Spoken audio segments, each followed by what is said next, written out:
Welcome to the Salvo show with Silver and Ginger. Today we're joined by Colette Walker and Peter Bell. And Colette, do you want to introduce yourself? Hi, I'm Colette Walker, leader of the ISP. Peter? Hi, I'm Pete Bell. I'm just a blogger. Today we're doing a special episode about the Stirling Directive. Colette, for viewers that don't know what is the Stirling Directive?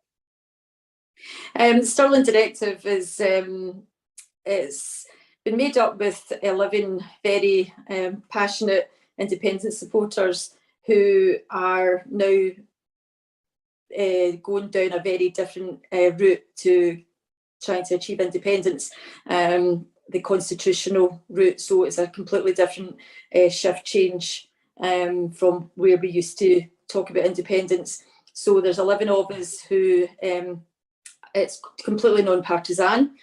Some are in parties, some are not, but we've all came together to work on this directive, which then goes to speak about the constitutional settlement and the treaty of union, the Act of Union, and wanting to make sure that the Scottish Government abide by the claim of right and the sovereignty of the people of Scotland.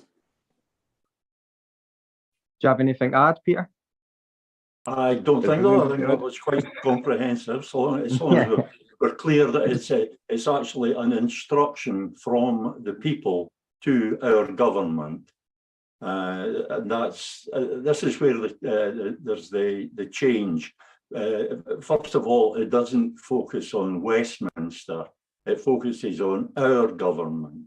Westminster shouldn't even be in this picture. There's absolutely nothing to do with them. The self in self-determination refers to the people of Scotland and nobody else. That's it. So it's absolutely nothing to do with Westminster. And that's one of the things that I like about this. And it also, the way it reframes things, not as asking for independence, but just telling our government that is what they are mandated to do, and they damn well better do it. No, that sounds really exciting. So what is it that we're instructing them to do? Hold a referendum, declare independence? I think Colette better field that one, because my ideas on what the Scottish Government should do are slightly different from those of Salvo, and I've got to be careful and not wandering off message here, because one of the things that often spoils the cooperation, such as we've had with the Salvo team, is that somebody decides that they've a better version of this, and they go off and they start campaigning for their version or lobbying for their version, and before you know it, it all splits up. And we all know how that's ended up with the Yes movement, with people splitting up into different factions. So I keep my ideas to myself when I'm talking about this, because I am quite happy to go along with what the Stirling Directive says, because as far as I'm concerned, it's going in the right direction. We wanted the Scottish Government to recognise that the claim of right, which is our constitution, people will have been hearing a lot about the claim of right, 1689. It's ratified in the terms of what came of the Act of Union, the treaty. So it's ratified in the terms.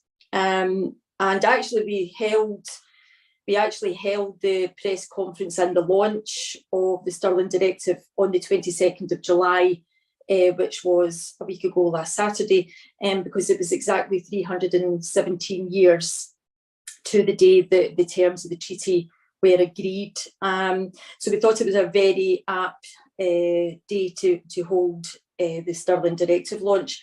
But we wanted the Scottish Government to recognise that the claim of right was ratified in the terms of the treaty. The claim of right clearly states that the people of Scotland are sovereign, and that hasn't changed. It's ratified in the treaty. Nothing has changed in that.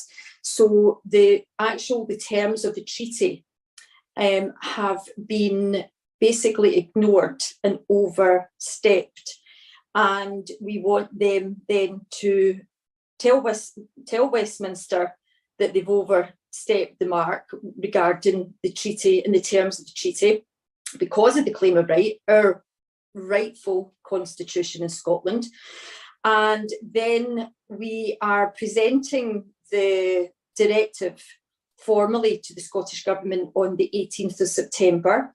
If you might notice the date, the 18th of September, another significant date, which is exactly 9 years, will be exactly 9 years to the day that we had the independence referendum. So we're going to formally give the directive to the Scottish Government, and we have basically outlined in the directive that we are giving them to the 22nd of December, which is the last day of this Parliament session, to act on what we've stated in the directive, which is very clear.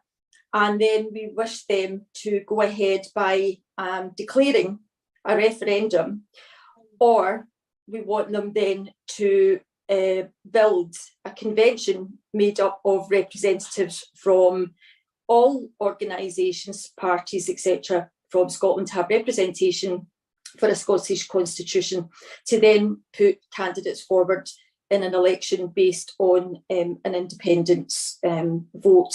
So it's very clearly outlined in the directive. We're wanting the Scottish Government, really, that is the fundamental thing for them to tell Westminster clearly that the treaty is basically null and void because the claim of right is still ratified within the treaty terms and it's not been abided by. I think that's really good. If I may, James, I've got a way of explaining this, which I think it will help people to understand what's happening here from a legal perspective. If you think about UK law, and I know there's no such thing as UK law, but if we can just call it that for the sake of discussion, there is no route to independence through the legal and constitutional framework that is developed within the Union. That has developed to protect the Union. So if you think of that UK law, the law that's been applied up until now, the law to which our government has been deferring wrongly, if you think of that as a small circle, and then you have international law, which is a bigger circle that encompasses British law, UK law. So if there's no route to independence through this UK law, through that framework, that legal and constitutional framework, we have to step outside it, obviously. There's no route through, you have to step outside it.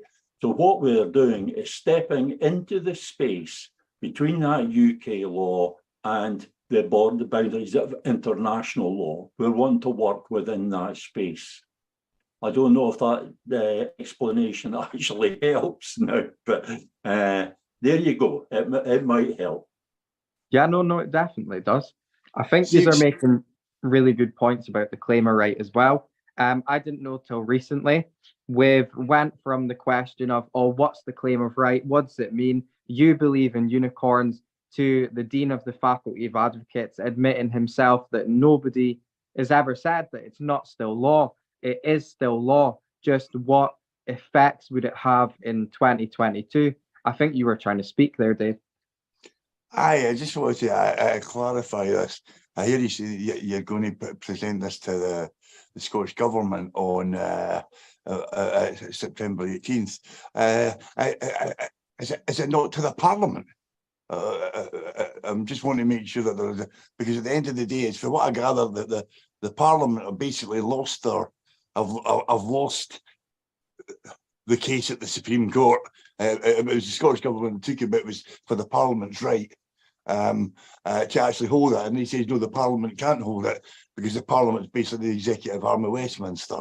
Whereas the Parliament itself, if the Parliament takes its authority from the people, it supersedes the authority that it gets from Westminster. Is that right? We have to present it to someone. So the Scottish Government are the people that are obviously they're the party that say that they're the party for independence, but plus they are the Scottish Government.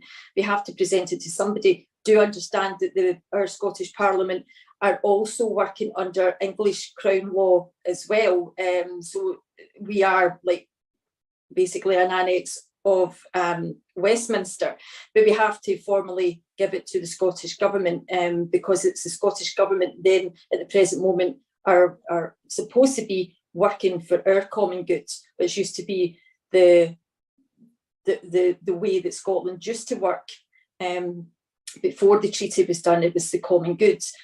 So they're supposed to be working on our behalf for the people of Scotland. So we have to formally give it to somebody within the Scottish Parliament, and it's them that have to act on it. The Parliament itself as a building can't. We have to do the people that are elected to formally work on our behalf. They are supposed to be our representation after all. It's the Scottish Government that has the mandate, however many it is, you know, is it 5, is it 6, is it 7, is it 8? I have no idea. The only thing I know for certain is that it's more than 1, and 1 is enough. So what the number is after 1 is totally irrelevant. But it's the Scottish Government that has those mandates, and it's the Scottish Government that has to initiate the process. Dave's right, but the Parliament is important. The process has to go through the Scottish Parliament, but it's the Scottish Government that has to initiate that for it to happen at all. It's the Scottish Government that's actually been the hold-up here, because the Scottish Government is not doing that. It is not moving the thing forward. It is deferring to Westminster all the time. And so long as our government is deferring to Westminster, nothing's going to happen. Westminster won't allow it to happen. They're not going to let Scotland go. No. So what'll happen if we present it to the Scottish Government on the 18th of September and they just ignore it or refuse to act on it? What are the next steps after that? Well, we really hope that they don't ignore it and they do act upon it. After all, they, as Peter just said, they have been elected now 5 times for mandates regarding Scottish independence, and we're no further forward in that. So we would hope that they didn't ignore the will of the people of Scotland. They speak about democracy. This is a very democratic right of the Scottish people to be allowed their say and their voices to be heard about independence. So first of all, I would really hope that they didn't ignore it and they do act on it and they do look into the directive and the actual rights that we are setting out in the directive. If they don't, as Peter said, we have to go elsewhere, and that then would be the European Court of Human Rights. That's what's stated in the directive. Probably Peter would be a wee bit better to speak about the European courts, but that would be the next stage, and it's set out very clearly. That is what, if we have to, that's what we will do. Probably supposed to do some homework on that, but I do know that we have all the documentation. We have a massive amount of documentation explaining the process. Everything is set. Everything is in place to go ahead with that European Court of Human Rights move. Well, pretty much everything. Obviously, you can't have absolutely everything prepared in advance, but as much as it can be prepared, this isn't just an idle threat. In fact, they don't want it to be seen as a threat at all. They just want it to be seen as the alternative to the government respecting this directive. So we're proceeding on the basis that the government will not ignore the directive, but will respect it as the voice of the people. And you have to remember that self-determination is guaranteed under the UN Charter and international law and other conventions. So, there's plenty of legal, knowledge there that self-determination isn't just a fantasy or an ideology thought. It's there in law that's a route that we can go down if we need to. But obviously we hope that we don't have to go down that route. They do have the multiple mandates and they haven't acted upon them because they have been pandering to the English Crown Law of Westminster, which they really shouldn't have done. They've been hiding behind the terms of the treaty, and this is now all starting to unravel. And it's taken a lot of research and a lot of work over the years. So I hope that they take on board the work that has been carried out, because it's not just been done in a couple of days. This is years of work. No, definitely. For years, we've listened to people saying, our referendum or our route to restoring independence, it must be legal and constitutional. And they've been saying, whatever we do, it must be legal. That would be illegal. But nobody ever, they're fretting all the time about whether what we do is legal. And nobody ever has asked the question, well, is what the British state is doing, is that legal? Let's take a look at that for a change. And it turns out that no, it's not legal. It's neither legal nor constitutional.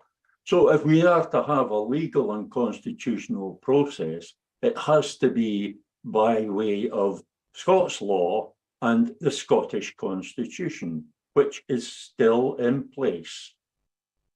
As long as they don't end up like treating us like Chagos, who they handed over to Mauritius as another colonial power and by passed us on to America or something like that.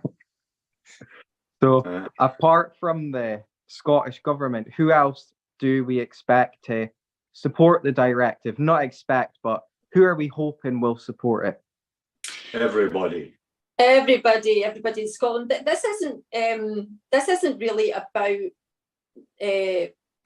just independent supporters. This is about people of Scotland wanting to live and have a democratic say as well, and their rights of the claim of right. I've spoken at a few rallies, and one thing about the claim of right for me is the actual human rights that it came with it. It was a piece of legislation way beyond its time. Equal education for all, equal legal representation. Didn't matter how, poor, how rich you were. We were all entitled to the same quality of education, legal representation, etc.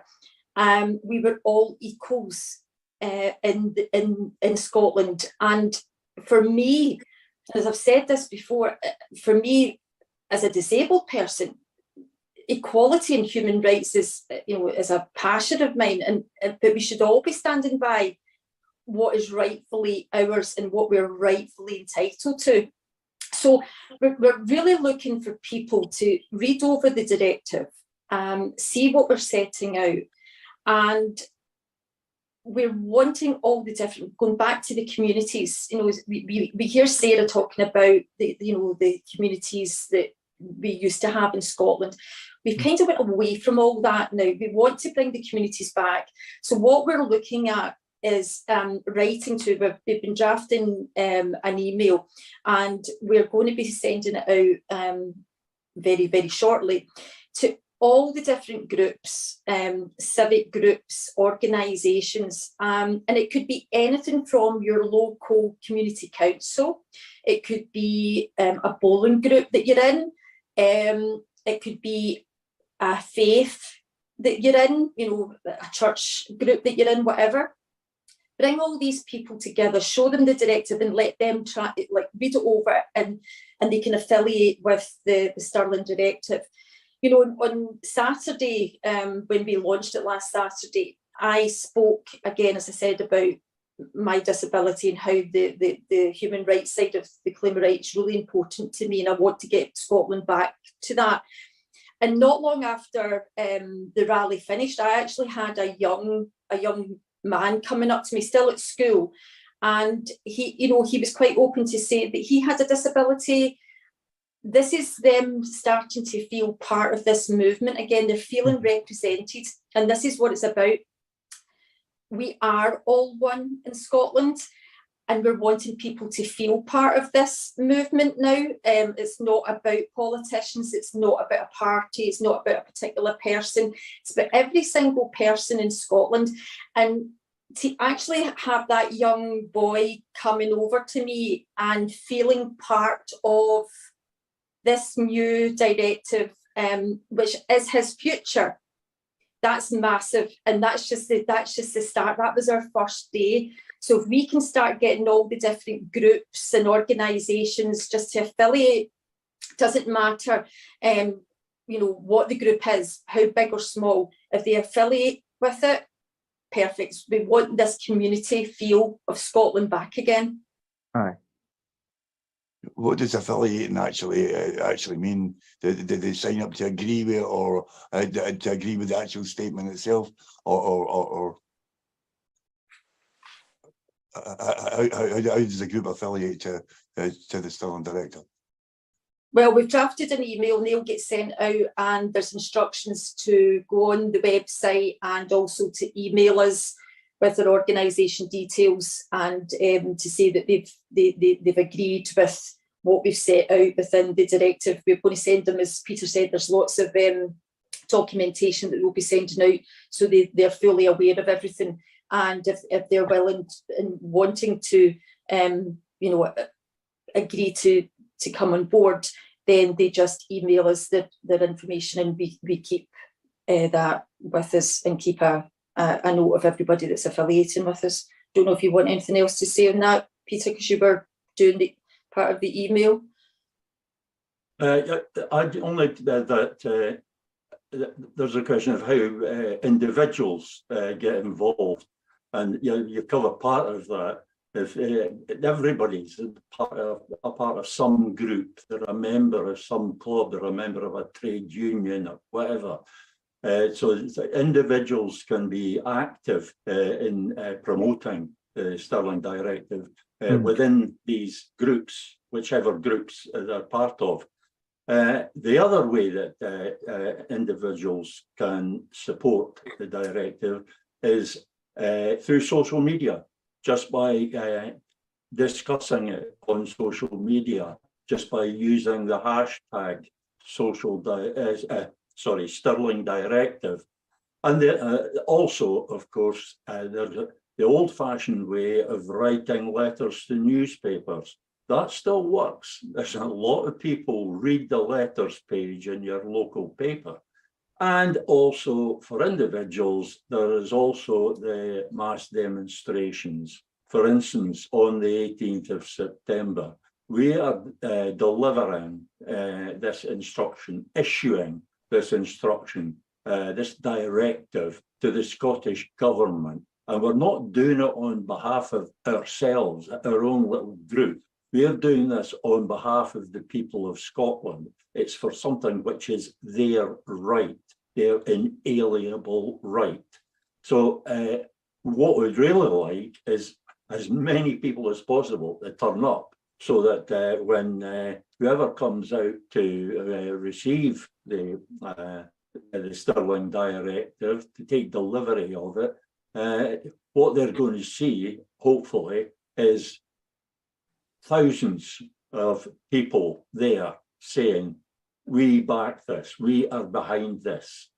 We want to send a message. As well as delivering a directive, we want to send a message. And that message goes out not just to the Scottish Government, it goes out to the British state, and it goes out to all the people in Scotland who haven't engaged with this constitutional issue before. They haven't engaged with it because, frankly, it's become a bit dull. It's had a lot of time to come a bit dull.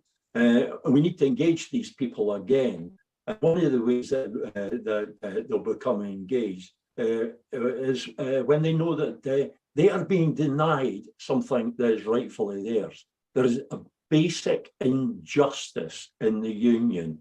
The union is unjust.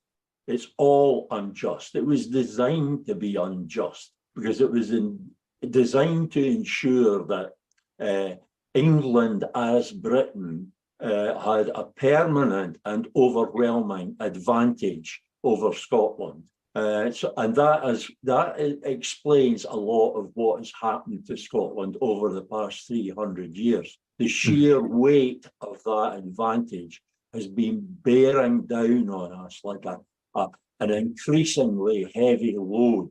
And now they're insisting that we keep on carrying that load. And then, frankly, they want to force us to keep on carrying that load. It's got to stop. The union has to end. The union is wrong. Never mind your visions for a future Scotland. The union has to be ended because the union is wrong. You can have all the visions you like for a future Scotland, but so long as that union is in place, so long as we are burdened by that, none of your visions are worth it. They're not worth anything. Until it ends. Well, just a quick one before I ask another question. What time would you like people outside of the Parliament on the 18th of September? That hasn't been confirmed yet. Okay. So everything's in a process. At the present moment, we're just finalising the email to go out to everybody. That will go out ASAP. Once we have got that out of the way, we will then start focusing on the next stage at the promoting the gathering on the 18th. But everybody knows it's on the 18th of September. So we've told everybody to make sure that they have that in their diaries. It will be during the day, obviously. It will be opening hours of Parliament. It'll probably around about either late morning or early afternoon for either the end of the first session of Parliament or the early afternoon session, but that's just to be confirmed. But we will keep everybody well informed as soon as possible. What day is it? Do you know what day it's on? It's on a Monday. It's on a Monday. Yeah. One thing that people have to keep in mind here is that this is entirely new. This just has not been done before. So we are taking it one step at a time. It's never been done before, and we are making absolutely sure everything is right each step of the way. So if we seem a bit cautious, a bit hesitant, and things aren't quite confirmed, that's the reason. We're just making sure everything is right every step of the way. All right. So hopefully not, but say we all gather outside Holyrood. It's a big demonstration. We've got everything right. We hand the directive over. The Scottish government has a look over it, takes it, decides to ignore it, and then are forced to go to the European Court of Human Rights. Does the directive have the authority to do this? Will the courts listen to us? Yes, what this does importantly, and I know I mentioned this before, this moves the whole issue, Scotland's constitutional issue, it moves it out of the realm of UK law, out of the ambit of Westminster, and takes it into the realm of international law, because we're making it a human rights issue. And that is covered by international law. And the UK is a signatory to all of it, as far as I'm aware. So that's what we're doing. Yes, the ECHR will listen. We're quite confident of that. We've looked at all the documentation, and this case qualifies. It definitely qualifies. Absolutely no doubts about that. And I'm taking it that's what the case will be based on: human rights and Scotland's constitution and self-determination. Fundamentally, the people of Scotland are sovereign under the claim of right. That has never changed. You know, I mean, that is ratified, as I said, in the terms that made up the treaty, which went on to the Act of Union. So the claim of right, even though people don't necessarily like to talk about it, they say, oh, that's an old document, that's ancient, that's history. But in the same breath, they talk about the Union, the Act of Union. Well, there's only 18 years of a difference between both of them. So whether one, you know, if one's ancient history, the other one's ancient history as far as I'm concerned, because there's only 18 years of a difference in them. I think forget about that. But the sovereignty of the people of Scotland has never changed. We are still sovereign. There has never been an act to take that away from us. We have never voted on transferring our sovereignty over to any parliament or any elected member. When we vote, when we go to the ballot box in any election in Scotland, no matter what it's for, Westminster or Holyrood, when we put our cross on the ballot paper and we put it in the box, the person that is elected, they do not take our sovereignty for the next 5 years. They don't caretake it. They don't take ownership of it. And neither should the Parliament. As elected members, they are not sovereign. As individuals of Scotland, they are, of course, sovereign in their own right, but they do not transfer our sovereignty over to their elected position within our Scottish Parliament. So we do have the right as Scottish sovereign people, and again, as I said earlier on, it is guaranteed under the UN Charter for Self-Determination and international law. So we do have that right to actually present it to the human rights, the Human Courts of Human Rights. You make a really good point. Sorry, Pierre. One of the things that we're doing here, sorry, James, I always want to come in. I've always yeah, that's okay. One of the really important things that we're trying to do here is improve people's understanding of sovereignty, what it actually means to them as Scottish citizens. I like the word citizens, because that has been pretty much withheld from them for 300 years or more. We talk about, our politicians especially, talk about the sovereignty of the people of Scotland, but they're using it just like a slogan. There's nothing, no real thinking behind it as far as they're concerned. It's a good slogan, so they use it. Well, it's a lot more important than just being just a slogan. It is a basic statement of who we are. And that sovereignty is inalienable. It's a word I hate saying because I keep stumbling over it, but it's an important word, because what it means is that it cannot be taken from us. Our sovereignty cannot be taken from us. We remain sovereign no matter what. We can't even vote it away ourselves. We can't even choose to vote it away. It's ours. It's built into us when we're Scottish citizens. We have that. It is so fundamental. And people need to understand that. And they need to understand that what that sovereignty means is that the people are the ultimate authority. All political authority answers to the people. And that's something folk have wanted for a long time. They want the politicians, they want governments, they want parliaments to be answerable, to be accountable for the things that they do. And that is something that's been missing because we've been fobbed off with an election every now and again. And that's as much participation as people usually get. And that's as much as that of a sanction as we've had on the politicians. The rather ineffectual threat that we won't vote for them in the next election because we've no alternative. We're always voting for some party that in one way or another defers to Westminster. We don't have any real independence party in Scotland. They all defer to Westminster. There's somebody sitting beside you would disagree with you, Peter. This is totally shaking things up, and I know what Dave's going to say, but he's wrong. He's a lovely guy, but he's wrong. I was talking about the person beside you. He's talking about me. We cannot get into discussing party political matters in this. On this occasion. As I said earlier on, and I totally agree with Peter here. Yes, I might be leader of a political party, but a political party does believe in direct democracy. But that's by the by.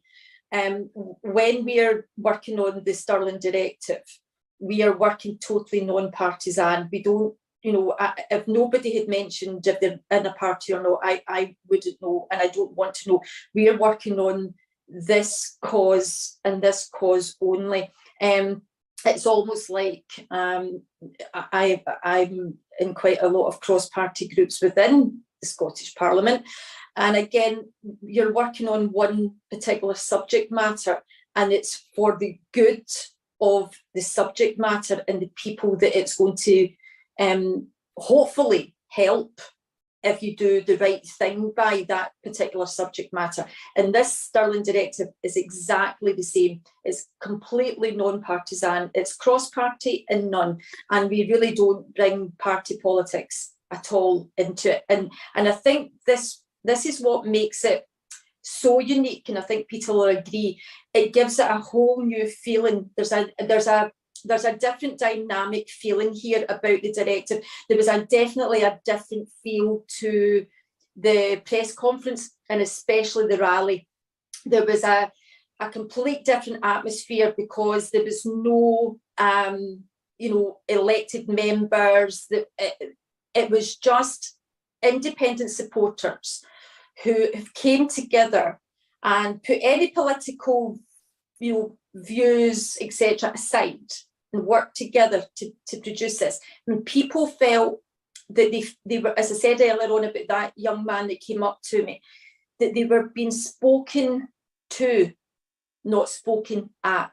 They were not getting told. They were getting spoken to, and they felt that they could come and speak to us afterwards. There was a whole different feel to this because they're seeing just individuals working together, sovereign people of Scotland coming together for our constitutional rights. So I would agree with Peter, this is completely non-partisan. The whole subject of unity, I prefer the word solidarity, but we're forever being told that the Yes movement, the independence movement, needs to unite in order to be effective. Well, that is perfectly correct, but it hasn't united to date, and nobody seems to be wondering why, and that's because all the people who are talking about uniting the independence movement, urging the independence movement to unite, they want the independence movement to unite on their terms. And that's all that's been offered to people up until now, is unity on terms set by some political party. Now, with the Stirling Directive, what they are being offered is not the terms that are set to serve the agenda or the ideology of a political party, but the terms now are the Scottish Constitution. The terms now are built into our law. So this is non-party political by definition. It starts with the Constitution, and the Constitution is there basically to mediate the use of power within the country. So it is different, and people are reacting to it. even the ones that don't really understand it fully, even the ones that don't really understand about sovereignty or anything, there's people that just have a feeling, and people have actually said this to me. I don't know what it is, but there's something about this that feels right. There's something about this that feels right. And when people's instincts work like that, I think that's a hopeful sign. I think you have both made really good points. You, Colette, about there's only 18 years difference between the Claim of Right and Bill of Rights. No, not Bill of Rights, the Acts of Union. And Peter, you obviously, people want more than just to vote every few years in an election. And whenever people say to me, why are you going on about the Claim of Right? It's hundreds of years old. I always come back at them. I'm like, yeah, it is. But we live under another piece of legislation that is also hundreds of years old, which is the Bill of Rights, parliamentary sovereignty, where people like us, we don't get a say, apart from when you put that vote in a ballot and then politicians do whatever they want for the next 4 or 5 years, and there's nothing you can do about it. So what I always try and say to them is, what system would you rather live under? That one where you can't do anything about what they're doing, or the one where you can sack them? The March 1689 or the December 1689, the Claim of Right was signed in March, and the Bill of Rights, or the Declaration of Rights that was at the time, was in December, because William couldn't call himself king because he couldn't call a parliament. Yep.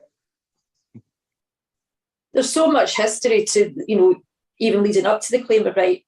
As I said on Saturday, it goes right down to 1310, the Declaration of the Clergy and People, again, clearly recognising the sovereignty of Scotland. So it's fundamental in our beings, that, and as Peter said, people get a feeling, because it's in our DNA, it is part of just Scotland. That's what we've always been living by, is the sovereignty of the people, and people having their say, no matter what it is.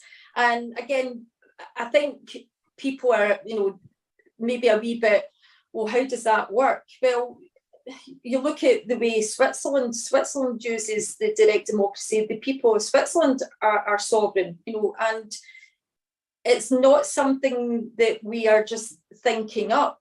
It's actually in real lifetime workings at the present moment in Switzerland. The people of Switzerland have their say. They do have referendums if they're not happy. So the people that are elected within the different layers of the cantons, etc., in Switzerland, if they're accountable to the people, and if the people don't like what they are wanting to put forward, then the people have the final say. So it's all about, as you said, James, what would you rather have? That your representatives that you have voted, they stick by a manifesto that most political parties, or even individuals that stand as independent candidates, they all have manifestos. They all give us promises. So if they don't stand by the promises, or they don't work for what was called the common good, so in every day for 2023, for the good of the people of Scotland, for our well-being, if they're not doing that, and just look at everything that's been happening just now with the cost of living crisis, and so many things that have been happening that we're all moaning about, but we can't do anything about it. We've got no say in the matter whatsoever. So we just moan to each other about it. So as you said, James, what would you rather do? Would you rather be in that democratic society, just like Switzerland, that can say, no, this does not help us, the people of this country, at all. We're not having it. I would rather work on those terms, because then the representatives are accountable, and they do work for the good of the people that they're there to represent, who we've elected. I have to confess that I was one of those who had serious doubts about any reference to history. The campaign to restore Scotland's independence depending on history, because there's so much interpretation and reinterpretation of history. And I was also very dubious about getting the campaign bogged down in legal niceties, which could be argued in court for the next 20, 30, however many years. I mean, the British state has the resources to keep that going for decades. However, when I looked at what Salvo were doing, I looked at the work that Sarah Sawyers and others were doing, and I looked at the documents, and I actually read about the history. It occurred to me that this isn't just some ancient law, you know, like the rule of thumb or whatever. This is a basic pillar of our society in Scotland. And I think for a long, long time, I think people have felt that there is something wrong with the way our country is being run. And they just couldn't quite say what it was. There's just been this feeling that there's something wrong. And what is wrong is that we're living under the wrong system of principles and values. We're living under an imposed set of values and principles imposed over our own values and principles that are native to Scotland, if you will. And the reality of our status as the people of Scotland has been suppressed simply by of nobody talking about it. And we're kind of discouraged from talking about it. You get ridiculed if you refer to Scottish history, but there's nothing wrong with referring to English history. That is just some of the ways in which our sovereignty cannot be denied, but the exercise of our sovereignty can. By just the sheer political weight of the advantage that the Union gives to England as Britain. So it's not our sovereignty that they're denying. They can't deny our sovereignty, but they are denying us the exercise of our sovereignty. And under international law, that is illegal. They simply are not allowed to do that. Now we're bringing it to people's attention that the British state is denying them a very fundamental human right. It could be argued that it's the most basic right underpinning democracy, the right to choose the form of government which best serves your needs, priorities, and aspirations. What could be a better description of democracy than that? And that is what is being denied to us. We don't get to choose the governments that we want. We haven't gotten to choose the governments that we want for decades, hundreds of years. So I think we want to change that. Yeah, I think Peter's right, and he brings up a very valid point about the political sphere and people's political views and how they vote. We know that Scotland has a very different political value to England, as in we're more centre-left socialist side of things. We try to look after each other, and again, as I said earlier on, it's almost like what's in us. It's our values. We want to look after each other. We care for each other, and that's embedded in our history. So our political values are very different to what it is down in England. And again, we talk about union of equals. Well, it was never going to be, because down in Westminster, as we all know, it's over a 10-to-1 ratio for an English MP to a Scottish MP. How's that equal? So if you're putting through any vote, whether it's, even the referendum bill is a reserved matter to Westminster. So anything that's getting voted through that has an effect on Scotland as a reserved matter, well, it's more than 10-to-1 ratio with English MPs to Scottish MPs.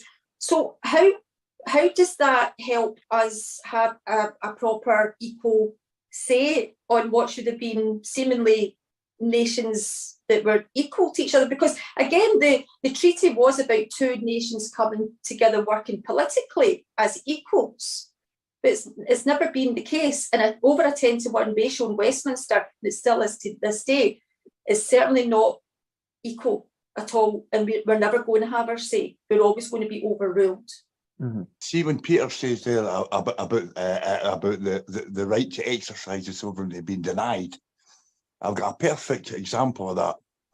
In 2019, I made a petition to Westminster saying the treaty union is no longer fit for purpose and dissolve the union. And I got a reply from the leader of the House, who basically is responsible for all the politicians.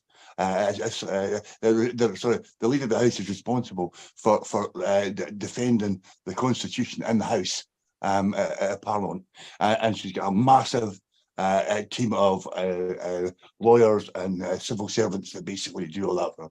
So basically, at the time it was Andrea Leadsom, and she replied to my petition, and it's not verbatim here, but we can't accept your petition because it's not a matter for this Parliament or this government, it's a matter for the people of Scotland. And given the fact that the Supreme Court actually said that Parliament is sovereign and that particular person was responsible for the Constitution and Parliament, then I think that the question of sovereignty, as Peter says, it's not in question. The question is simply how do you apply it?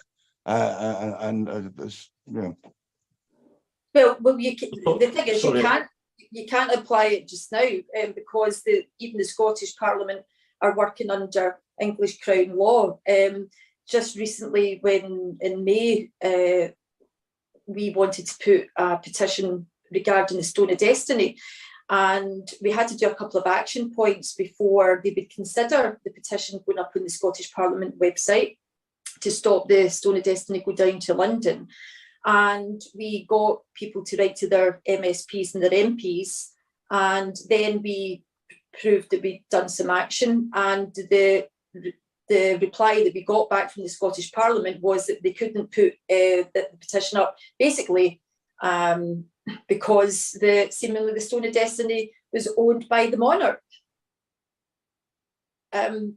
We're the crown in Scotland. We own it. We don't have a king here in Scotland. He hasn't taken the Scottish oath.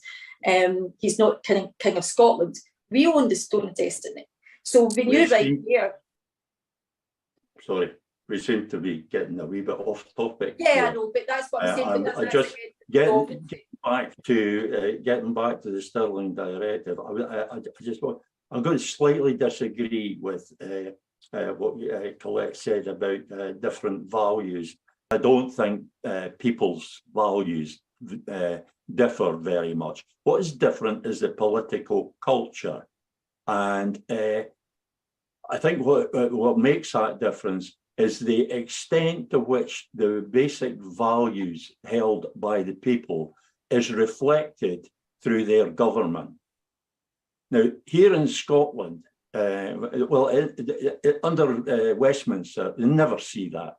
Never. I mean, Westminster does not reflect anybody's values other than whatever small group is actually running the place as their own fiefdom, as a gang. We've seen that over recent years.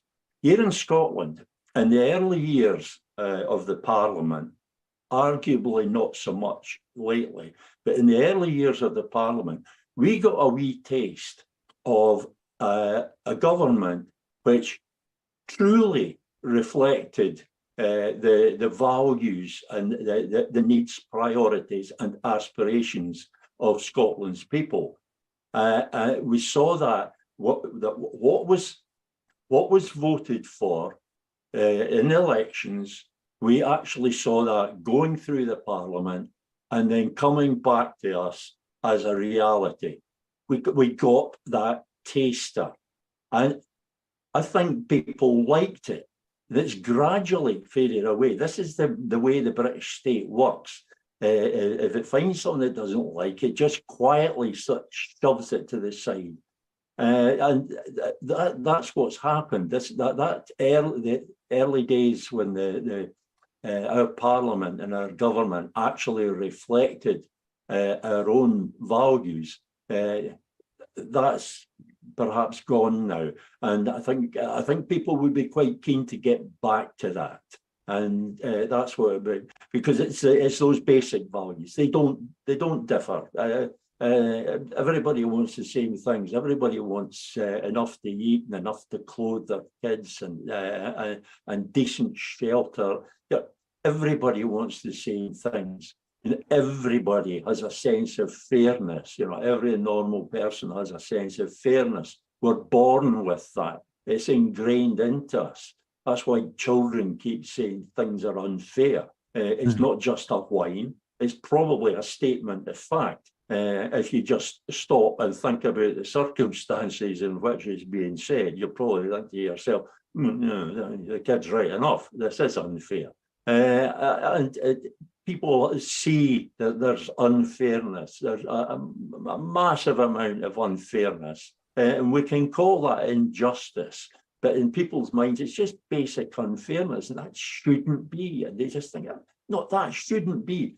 But how do we change it? Well, here's a way. Let's tell our government to do what we tell it to do. Let's use the Stirling Directive. Let this be the start of something where we assert ourselves, the people assert ourselves. We say we're not going to be denied our sovereignty. We're not going to be denied the exercise of our sovereignty. We're not going to be denied our rights. We're not going to be denied our legal rights or our human rights or our civil rights. We're not going to be denied anything anymore. Power is not given, power is taken. And we are about to take power.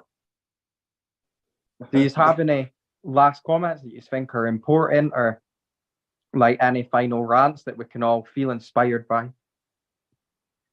I just want people to understand that this is a completely different shift change into the discussions that we've ever had about Scottish independence. You know, leading up to the 2014, you know, we spoke about, you know, currency and pensions, etc. This is a completely different slant to that. So we want people to start getting on board. It is a lot to process. I do understand that. You know, we've been looking into this for some time, and it does take a wee bit of time because it is a completely different discussion that we're having.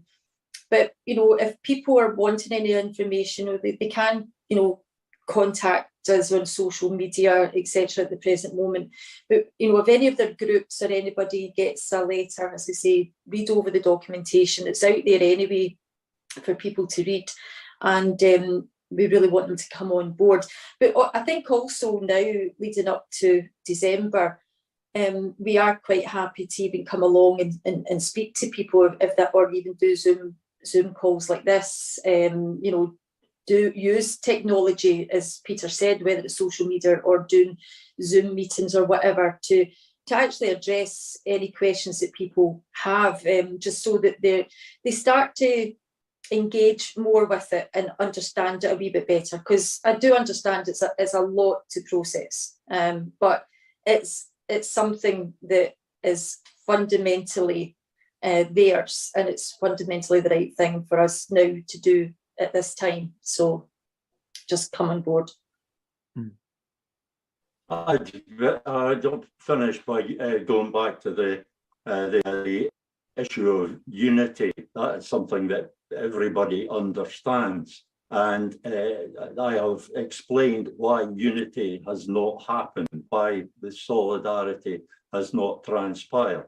It was not problematic in the early days of the Yes movement, we brought that unity then because there was something for us to unite around. And what has been lacking since 2014 is this base, something that idea that was something to unite around. None of the political parties were offering it. They weren't offering this basic idea. And they, as I said earlier, they were all saying unite on our terms. This Stirling Directive is that one thing that everybody can unite around. Because I think what's perhaps not been made clear in this discussion is that there's a role here for the political parties as well. I mean, if they want to affiliate, I mean, they're important groups in a democratic society. So if they want to affiliate, then fine. But they really mustn't imagine that they're going to take this and form it into something that suits them. No, the Stirling Directive stands as it is, but having political parties on board would be superb.